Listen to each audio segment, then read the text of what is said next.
안녕하세요.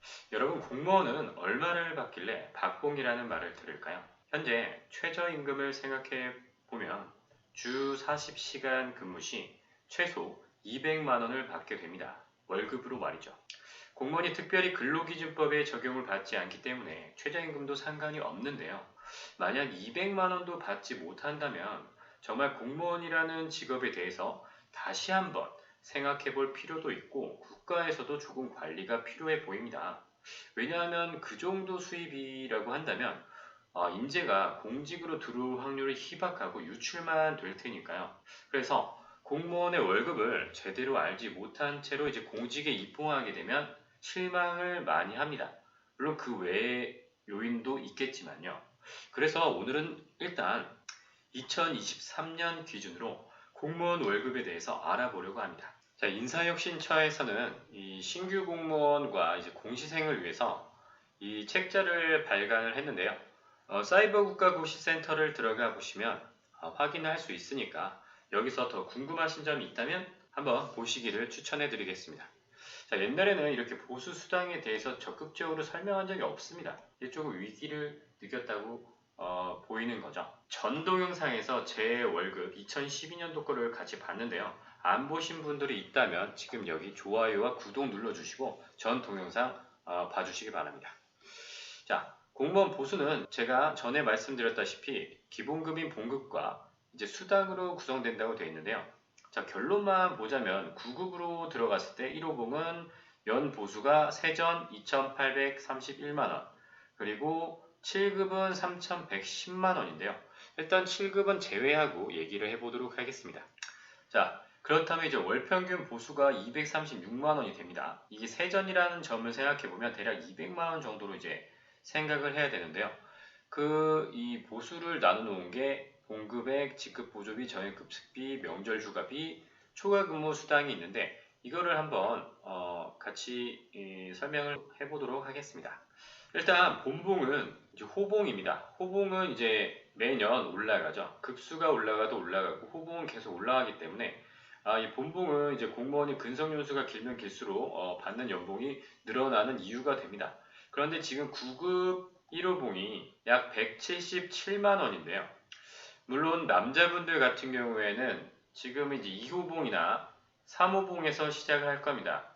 제 시절에는 2년이었기 때문에 3호봉이었지만 지금은 병역 기간이 줄어서 아마 2호봉 반 하고 이제 반년 뒤에 3호봉으로 진급을 할 거라고 생각이 되는데요. 일단 보시면 기본으로 받는 기본급이 177만 원입니다.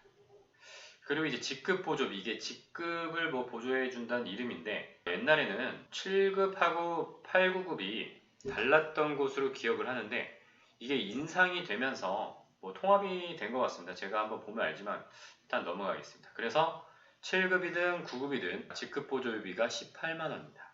이게 참고로 말씀드리자면 제 시절보다 상당히 올랐습니다. 그 정액급식비는 이제 14만 원이 됩니다. 원래 13만 원이었는데 1만 원 정도 올랐다고 생각하시면 되겠습니다. 그리고 이제 초과근무 수당에 대해서 조금 말씀을 드리자면 초과근무 수당, 시간의 근무 수당이라는 건 이제 정액분하고 초과분으로 구분이 되는데요. 이 초과분이 실제로 연장 근로를 했을 때 받는 게 이 초과근무 수당 초과분이고 초과근무를 하지 않았다고 하더라도 평일에 출근을 15일 이상 하게 되면 받는 게 이제 정액분이라고 합니다. 물론 조금 안 나오면 이제 일할 계산돼서 받긴 하는데요. 이 정액분 같은 경우에는 초과근무 수당이 10시간을 주게 되어 있습니다.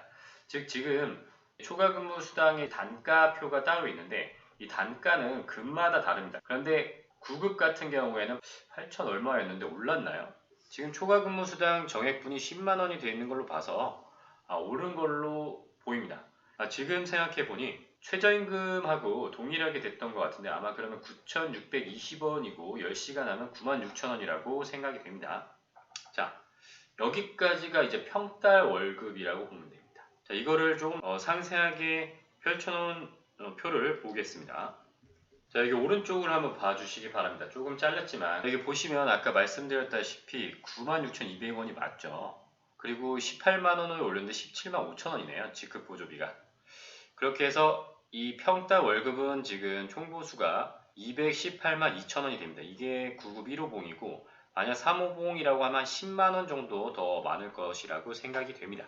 자, 여기 이제 빨간색으로 칠한 곳이 이제 명절 휴가비가 들어가서 그런데요. 자, 이제 명절 휴가비는 설날하고 추석에 한 번씩 나오기 때문에 1년에 2번 나옵니다. 1년에 2번 나오는 보너스라고 생각을 해도 될 것 같은데요. 명절 휴가비가 본봉이 60%이다 보니까 본봉이 얼마였죠? 177만원이었습니다. 그렇기 때문에 여기 60%를 곱한 금액이 여기 명절 휴가비 106만원인데요. 이 106만원이 1월과 9월에 주어지기 때문에 이때는 월급이 320만원이 됩니다. 그래서 총 이제 연봉이 대략 2,800만원이 되는데요. 이 연봉이 이제 적다고 생각하실 수도 있는데 뭐 중소기업이나 이런 곳에서 최저임금 이상을 받기 어려울 수도 있기 때문에 일단은 사회초년생 기준으로는 최저선은 맞추지 않았나 라는 생각이 듭니다. 그리고 물론 이 연봉 2,800만원이 대략 세전 240만원 정도라고 했을 때 여기에 건강보험료 한 3.5% 나가고요. 그리고 연금 기여금이 9%가 나갑니다. 거기에 세금 빠지고 뭐 기타가 빠지면 대략 200만원 안팎이 될 것 같은데요. 그리고 참고로 월급 명세서에 무슨 뭐 공제외라고 써 있는 거는 이제 저축입니다. 공제외는 이제 저축이기 때문에 이걸로 뭐 월급이 적다고 징징대는 거는 이제 들어줄 수가 없는 일이죠. 그런데 우리는 이제 미래 가치를 생각을 합니다. 미래 가치.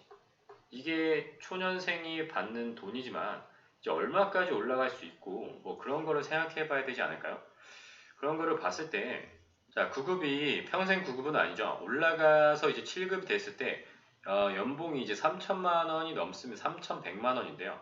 제가 개인적으로 공무원이 되셨는데 왠지 나랑 맞지 않아서 고민이 된다고 생각하셨을 때 그 고민 중에 하나가 이제 돈일 때 제가 드리고 싶은 말이 있는데요. 한 5년만 일단 다녀보시라는 겁니다. 물론 스트레스가 너무 심할 때는 예외입니다. 그럴 땐 나오시거나 휴직을 하셔야 되고요. 저는 5년 동안 버티면 왜 약간 좀 아까워질 것이다 라고 이제 생각이 되는 게 물론 10년 뒤에는 더 아까워집니다. 이 돈이 올라가는 게 생각보다 나쁘지 않기 때문인데 아까는 1호봉이었지 않습니까? 1년차 때는 없는 게 많습니다. 2년차 때부터 정근수당 그리고 성과금이 이제 추가가 되는데요. 물론 이 정근수당 같은 경우에 이제 10년을 다녀야 최대치인 본봉의 50%를 받을 수 있습니다. 언제? 1월하고 7월에 받을 수 있습니다. 즉 1년에 2번이죠. 그 성과금은 1년에 한 번 나옵니다. 그리고 이제 5년이 지나면 정근수당 가산금이라는 게 이제 매월 월급에 붙습니다. 처음에 5만원이 붙는데요. 5만원이라고 해도 나쁘진 않죠.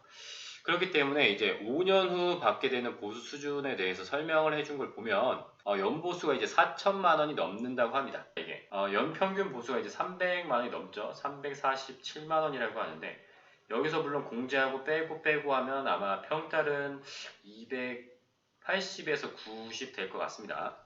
그런데 이렇게 느는 이유가 뭐냐? 여기 보시면 명절 휴가비야 뭐 본봉을 통해서 계속 인상되는 부분이고 이제 정근수당이 이렇게 월 나눴을 때도 15만원 정도 붙고 성과상여금도 25만원이 붙기 때문입니다. 자, 이제 정근수당 같은 경우에는 10년 동안 일했을 때 50%를 주기 때문에 5년을 일했으면 이제 뭐 25% 정도를 받겠죠. 본봉의 25%를 받는데 이걸 두 번 받으니까 50%입니다. 자, 본봉이 240만원이니까 120만원 정도. 네, 맞죠? 자, 그럼 그 후에는 어떻게 되느냐? 자, 9급으로 입직해서 10년 후에는 이제 연보수가 6천만 원 넘고 7급 뭐 14, 5봉이 되면 7,887만 원이 됩니다. 연봉이 7,800만 원이 됩니다. 이렇게 가면 더 높죠.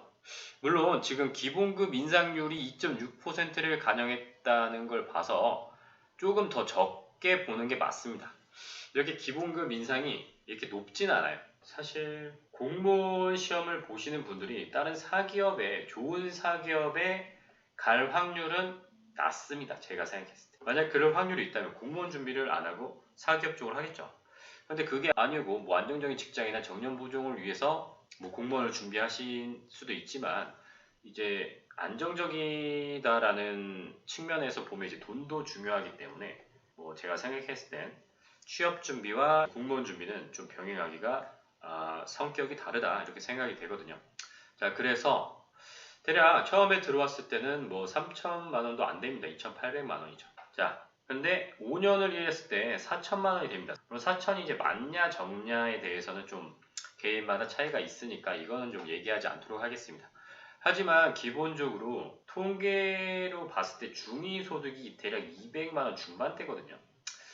물론 이제 기초생활수급자라든지 그분들을 다 합쳤기 때문에 그런 걸 수도 있겠는데 또 이제 10년 후에 7급 구호봉이 되니까 6천만 원이 된다. 공무원이 월 500을 받는다. 공무원은 언제나 박봉이라는 얘기를 들었기 때문에 생각보다 많다고 느껴지지 않으시나요? 자, 그렇기 때문에 이제 공무원을 준비하시는 분들 월급이 너무 적다 라고 하는 거는 이해하는데 이제 초반에는 그렇게 느껴질 수 있는데 공무원 월급이 이제 상호하박이라고 해서 높은 곳은 많이 주고 그렇기 때문에 이게 조직 구조가 좀 잘못된 부분이 있어요. 이 부분은 해결하기엔 좀 힘들 것 같습니다. 자, 여기까지 하고 오늘은 이제 공무원 월급에 대해서 알아봤으니까요. 여러분들께서 공무원 월급에 대해서 유튜브나 뭐 블로그나 이런 정보를 찾아보시는 것도 좋은데 인사혁신처에서 공개적으로 내놓은 이 자료를 보시는 것도 나쁘지 않을 것이라고 생각이 됩니다. 지금까지 HHTV의 EH였고요. 다음에 또 좋은 동영상으로 찾아뵙도록 하겠습니다. 감사합니다.